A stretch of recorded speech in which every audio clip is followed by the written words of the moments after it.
Okay, we are here today at Bay Arts Alliance in Panama City. What is it? 190 4th Street? 19. I don't remember, but I think it's close to that. Yeah, I'm not sure the address. In Panama City, the zip code is 32401, I'm sure of that. Yeah. Mm-hmm. Okay. And my sound operator is Skip Eckhart. And my name is Carlton Cartwright. I'm the Executive Director for the Children's Coalition Incorporated. And we're here today interviewing, sir, what is your name? Reuben Sparks. Okay. And Reuben, what is your birthday? September 22nd, 1955. Okay, and what is your current address? 6826 Hugh Drive, Panama City, Florida, 32404. Okay, and what branch of the service were you in? I was in the Air Force. Okay, and did you serve during wartime? I came in at the end of the Vietnam War. Actually, I came in January of 1974. And did not go to Vietnam, but came in. I'm considered a Vietnam War era veteran. Okay. All right. What year did you go into service? January 1974. I enlisted. I was a weather observer. Okay. What were you doing before you went into service? I graduated from high school in 1973, and I did a year of college at Morehouse College in Atlanta.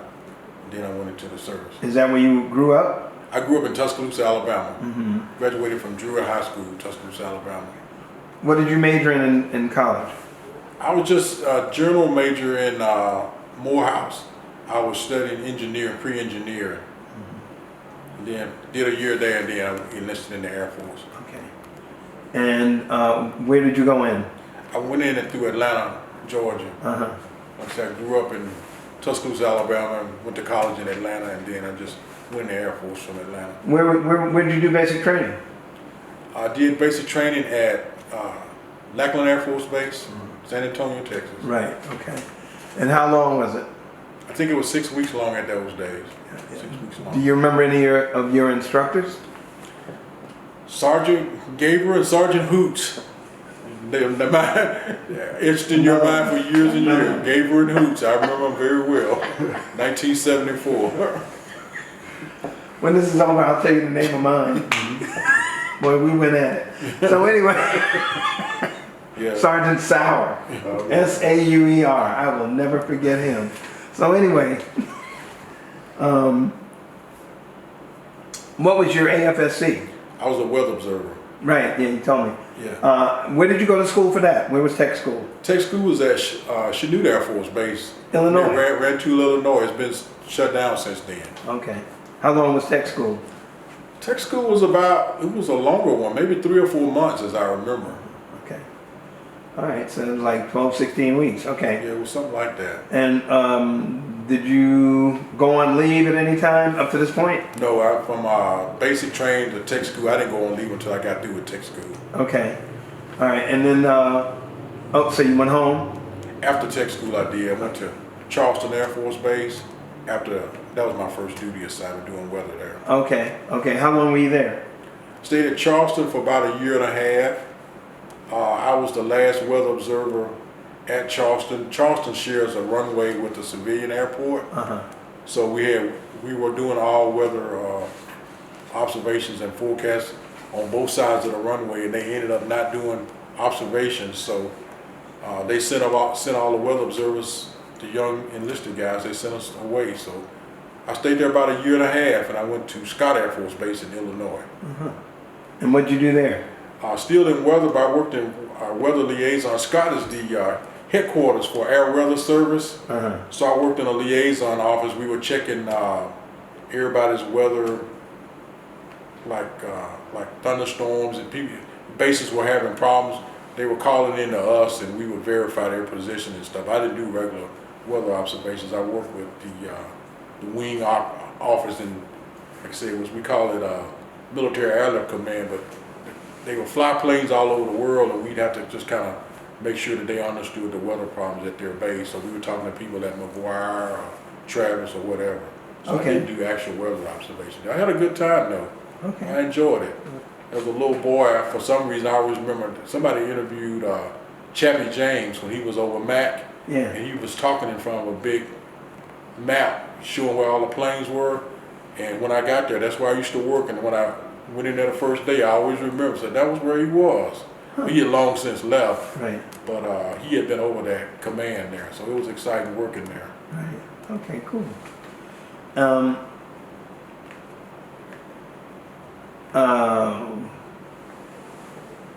Tell me about, okay, well, so how long were you there again? I stayed at Charleston for about a year and a half, then I went to Scott for about a year, and then my next duty assignment, about 2 years, I went to Pope Air Force Base, which is next door to Fort Bragg, North Carolina. Okay. So I actually lived on Pope as an Air Force person. The Army doesn't train weather people and air traffic controllers, so I actually worked on Fort Bragg, and I worked with the 82nd Airborne, so we were doing weather. We worked as a combat control team, and I jumped with the 82nd Airborne for a year and a half, 2 years, giving weather support to them. They, had exercises, different places around the South, but several bases in North Carolina, Georgia. Came down to Florida, Duke Field. We went to Statesboro, Georgia. I don't think of the name, Fort Stewart. So just jumping with them and giving the weather support to the 82nd Airborne out there. Okay. So it was exciting as a young person doing it. I wouldn't want to do it now, but at my age now. But I enjoyed that. It was fun living in the tents and all that. So the 82nd. So it was. You don't really need those knees, do you? You don't need. Yeah, I didn't jump much. I jumped maybe 15, 20 times, but y'all heard those guys that 200 or 300 or 2,000 or 3,000, Yeah.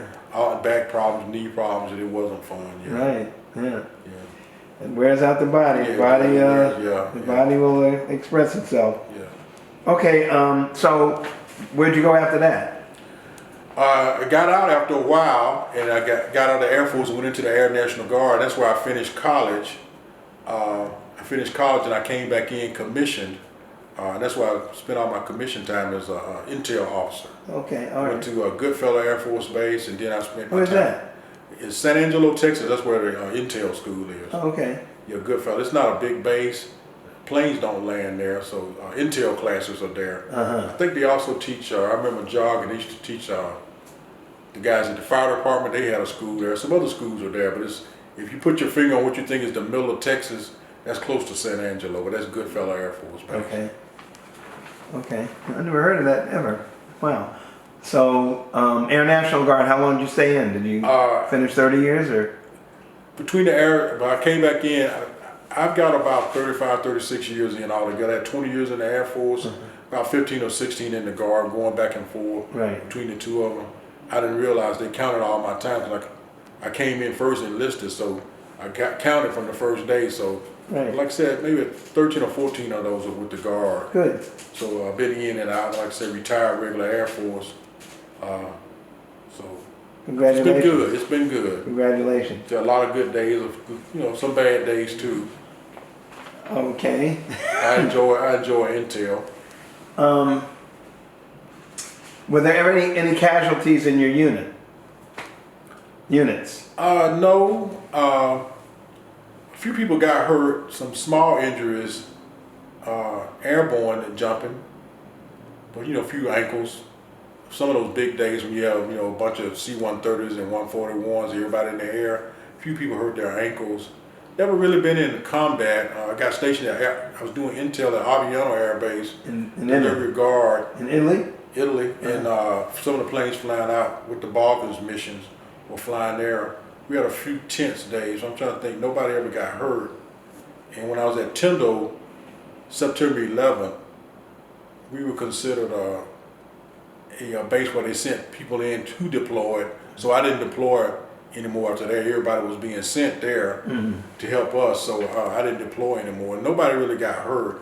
It's a safe place, but there was a lot of tense working hours just because we do air defense there. A lot of stress. Yeah, it's a lot of stress, yeah. So I was there on September 11th, so there's a lot of stress there. But when somebody's flying somewhere they shouldn't fly, the people that look at it on radar, some of them at Tyndall, and that's what I was doing, just their support with intel. Okay.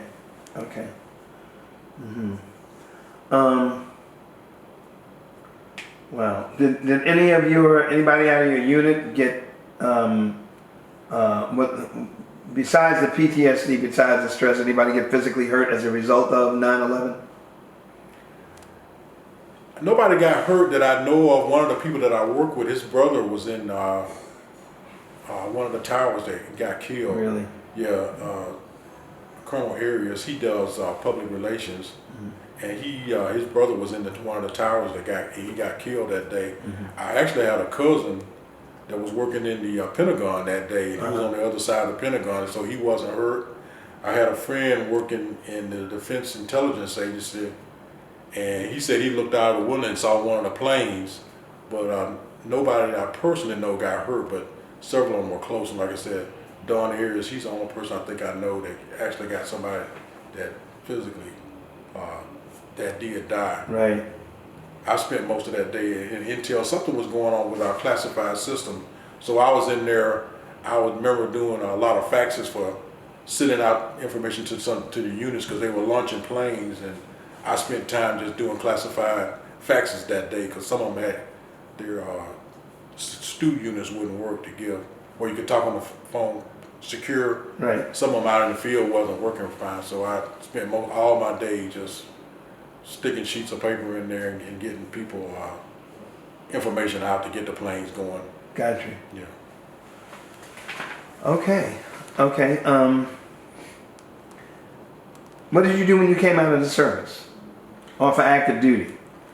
Well, did you start another career or whoops? Yes, I'm somewhat starting another career. I actually always wanted to write, and I got one book published. I got involved in the teacher certification program at Gulf Coast College. My bachelor's degree is in biology, so I've been practice teaching and substitute teaching, and to be honest, the children kind of turned me off. I like biology, I like teaching, but I just didn't continue on with the certification. I haven't taken the test yet. So I spent several years doing that. I actually want to be a writer. I got one book published. I'm trying to finish up the second one, and that's what I actually want to do. I spend my own money doing it. I enjoy it, so I'm losing money. I'm not making money. So that's why the teaching was kind of bringing some money in. But I just said, as I get older, I want to do what I want to do. I don't want to get to a point where I said, well, I wish I had tried. But I said, I'm just going to give it a good try before I get older. And I enjoy it. But like I said, I'm not making any money at it, but I enjoy it. I like going to the book signings and doing that.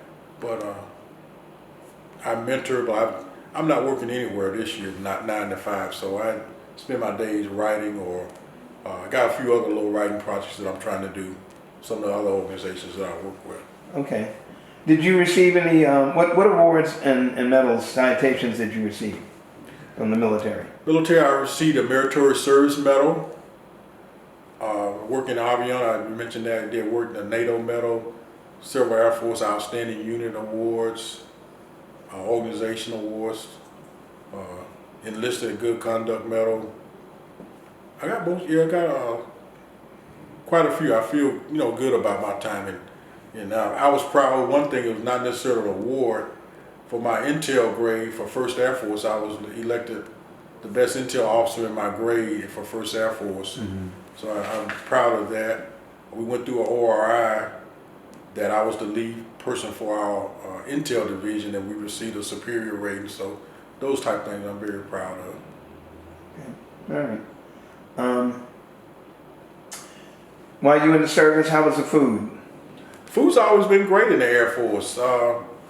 It's one of those things that people complain about, but every base I've been at, they've all had good food. I don't know why. I was even stationed at Shepherd Air Force Base out near Wichita Falls, Texas, and they had a Texas contract, and I was living in the dorm. We got tired of eating steak every morning for breakfast, but it's been good everywhere I've been. Some of the guard units, the regular Air Force units, the food was good at Aviano. Every base I've been, and I ate in the dining hall. This all been good food. It's strange. Right. No, I agree. I concur. I concur. Yeah, I couldn't complain about it anywhere. Even at basic training at Lackland, I remember the food being good. When we were in our old days, they made us do KP and mopping and all that. So I did all that. Right. The food was very good, though.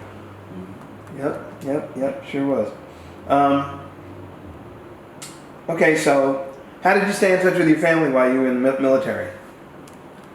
We wrote letters Okay. in several places. You know, I always remember getting letters from people. It's strange now that young people don't write letters, but several places I remember the first letter I actually got from somebody. So that was a big thing for us, and back in our day. And to be honest too, I'm not as close to my family, so I wasn't like calling every Tuesday or every Friday. I called probably every couple of weeks or something, so I didn't have a regular schedule. Right. And then, like I said, mailing letters. So it was fun to get letters from home.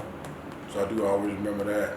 But young people today, they don't even check their mail. I got daughters that if I have to send them something, I tell them, hey, I mailed you something in the mail, so go to the mailbox and check it.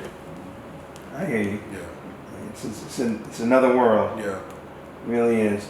In those days with the everybody had a payphone at the end of the hall.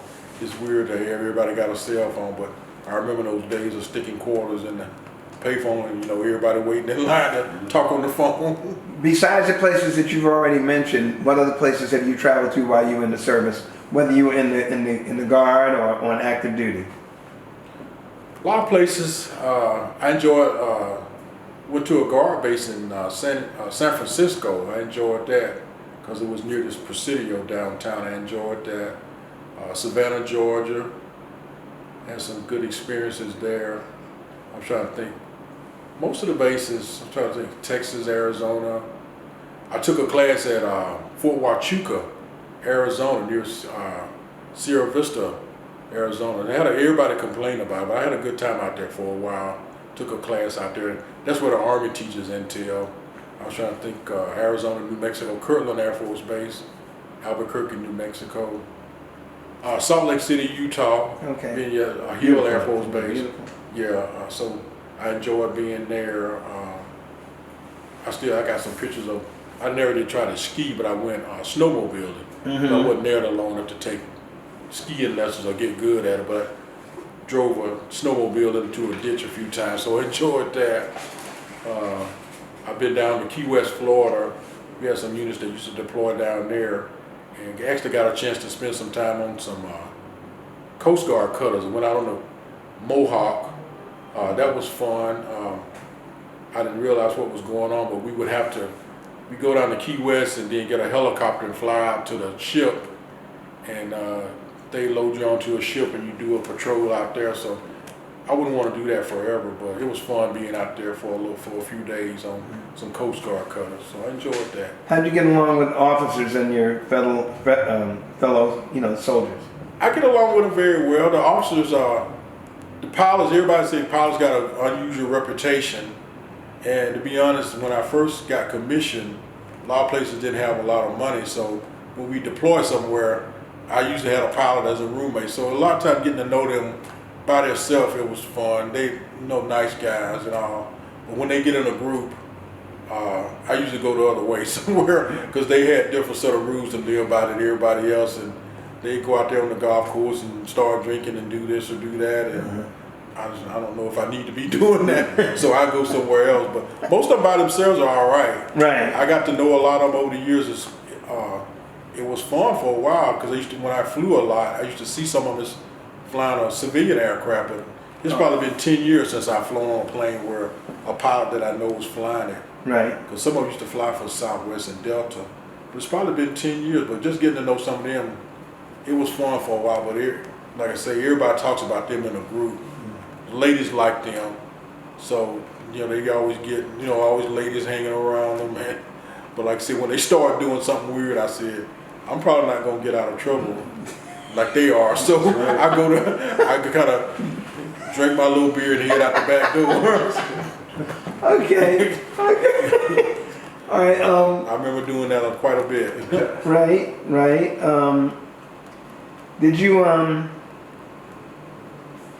Did you use your GI Bill? Yes, I did use my GI Bill, and I tell everybody I'm thankful for it every day. That's what I did getting through college. Like I said, I got out and I stayed in the Guard, and I used my GI Bill benefits to graduate. And then I came back in as an officer. But I'm also thankful. I got two daughters, 23 and 24 now, and I gave my leftover GI Bill benefits to them. And I was just telling somebody, I got a daughter that just graduated from college earlier this year, and I got 40% disability. So the state gave them tuition and books free. So she graduated, and I don't think I spent $1,000 out of my pocket. Wow. But I gave them money, you know, girls give them money every month. But as far as buying books or paying tuition, I don't think I spent $1,000 out of my pocket. She had to take some classes online and some stuff like that. And like I said, I gave them my leftover GI Bill benefits. So I used mine, and I am very thankful, because I said it helped me, it helped my mom, and it helped my children. So it's just amazing. My mom, she died recently. She had dementia, and we had to go through, get some benefits. That my dad was a veteran also. So I said, wow, this kind of helped 3 generations of my family. Wow. My mom, me, and then my children. So I am ecstatic, thankful. I know a lot of people get more, and a lot of people get less. So Right. everybody's talking about debt now. I said, well, yeah, my daughter, she graduated with a degree in respiratory therapy. And I said, you got no debt. And got hired maybe 2 or 3 weeks after graduation. So Wow. I am very thankful. You know it. What about your involvement with other veterans organizations after the service? My main involvement, I'm involved with the Tuskegee Airmen organization, and I enjoy that. I'm on the board of directors now for the Tuskegee Airmen organization. I got involved in that actually in 1997. It's embarrassing. I was in Squadron Officer School at Maxwell Air Force Base. I think it was 6 or 8 weeks long, but for the Air Force you have schools, Squadron Officer School, Air Command and Staff College, Air War College. They teach all the academic stuff at Maxwell, so I was there, and they have certain days they bring a lot of speakers in. And this Tuskegee Airman, Lieutenant Colonel Herb Carter, he spoke to our class that day, and I said I was embarrassed because several white students from who had gone to the Air Force Academy, they started talking to me about the Tuskegee Airmen, and I actually didn't know who they were, and I just going, yeah, and I really didn't know who they were. So I started reading about them and got involved with them. I invited that Herb Carter to speak at Tyndall twice when I got stationed there. Right. He spoke at Tyndall. I invited him to speak there in 2003 and 2010, and I joined the organization in 2010. And he and his wife, she passed in 2011. He passed in 2012. They just was a phenomenal couple. They had gone to Tuskegee. She's a pilot also, and she felt like she was a better pilot than he was. Women weren't allowed to fly at the time, and what was strange, when they came in 2003, they were just starting to get the F-22s, and she asked to see one. And some people were on the committee that worked on the runway.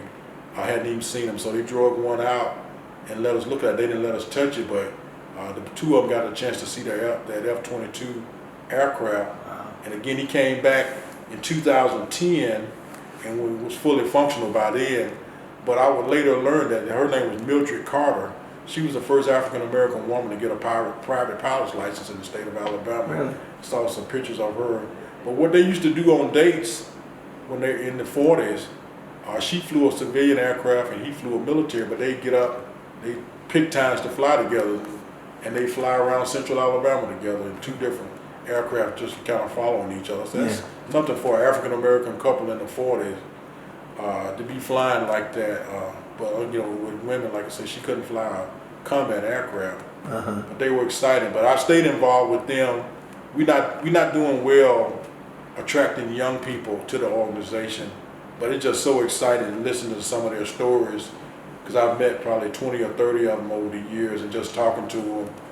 When you read a history book, and they can tell you about what was going on when they actually saw it. Several things I've read about a history book, and to sit there and talk to somebody that was doing it has been exciting. So I stay involved with them. To be honest, I pay dues to the American Legion, but I don't really go to the meetings too much. I haven't found a good fit yet for the American Legion. The Military Officers Association, I'm kind of associated with it, but the Tuskegee Airmen, I go to the meetings. I'm trying to get more active and just find ways to do stuff. We're trying to document all our Tuskegee Airmen, and I felt like this Veterans History Project would be the perfect thing, because we're looking for them to do both at the same time, to document them for this Veterans History Project and the Tuskegee Airmen. A lot of them just got interesting stories. just in August last month, we had a national meeting.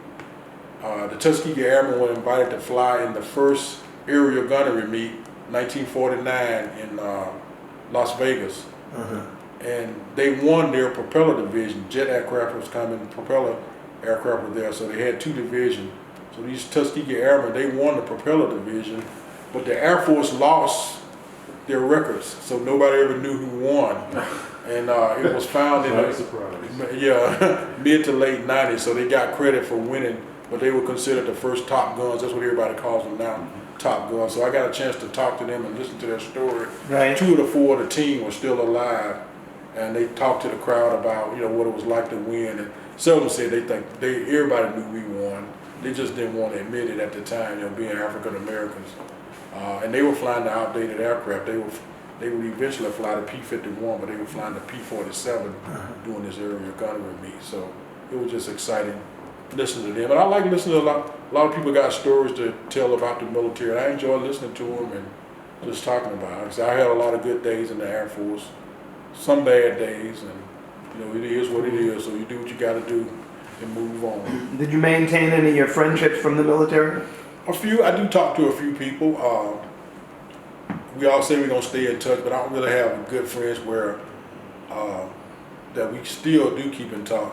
It's ironic. One of my high school friends got stationed at Pope when I was there, so I still talk to him. And we were talking about that a few days ago. That was in 1976 to 1978 that I was stationed there, and he was there at the same base. But it's been a while other than that since I talked to anybody in the early days. But just coincidence, some people from high school were at a few bases. Some people from college were at a few bases. But you eventually lose touch with them and you make new friends. What do you do for the Veterans Caucus? For the Veterans Caucus, I am the president of the Bay County Democratic Veterans Caucus, and I'm the editor for the state newsletter, and I'm on the Democratic Veterans Caucus state board of directors. Okay. All right. Well, in your own words, of course, how has your military experience affected your life? What have you gotten from it? Ooh, that's a big question. I could take years to answer that. No, just 60 minutes. Yeah, I think I got confidence and experience. So I needed to be honest. I needed to get out from under my mom and dad. That helped out a whole lot, just getting out from under them.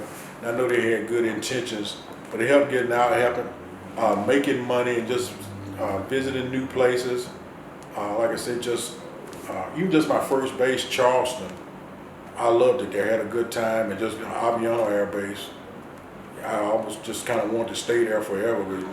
It's just a beautiful place, and the people are very friendly. It gives you confidence and gives you experience. I feel good that I feel like I've contributed to something when we're doing air defense in this United States. I contributed to that, and I felt like I was doing something important. So when I first got here, we were part of the Southeast Air Defense Sector. We basically provided intel from like a line going from like the Virginia, North Carolina border over then Brownsville, Texas up. But we would just identify threats, and a lot of times it was drugs or aliens or somebody like that we not sure who was flying in the area. And so when the commander is asking you questions about who you think this is, what's going on, you do feel important. So I do feel that. And getting used to leadership, I enjoy the classes that they made us take. I feel weird to see some of the things I've had to read and study, Squadron Officer School and Air Command and Staff College, just reading it, thinking about leadership, thinking about your health. I learned a lot of stuff like that. Just money management. I try to listen to the senior officers, so where older people go, I don't know where the money is, so I kind of listen to them and do what they say. So that's been very helpful, and just health-wise too. It just most of the guys my age, a lot of people in my high school class, they passed on a long time ago, and I was forced to stay healthy, not even thinking about it. But now I feel a lot more healthy than most of the people in my high school class. I think we've had probably 80 or 100 people that died, just from illnesses and stuff like that. And everybody that's been in the military said that they felt like they was healthier than the ones who weren't. And The VA has been good. I wear a hearing aid. I started losing my hearing maybe 2 or 3 years before I got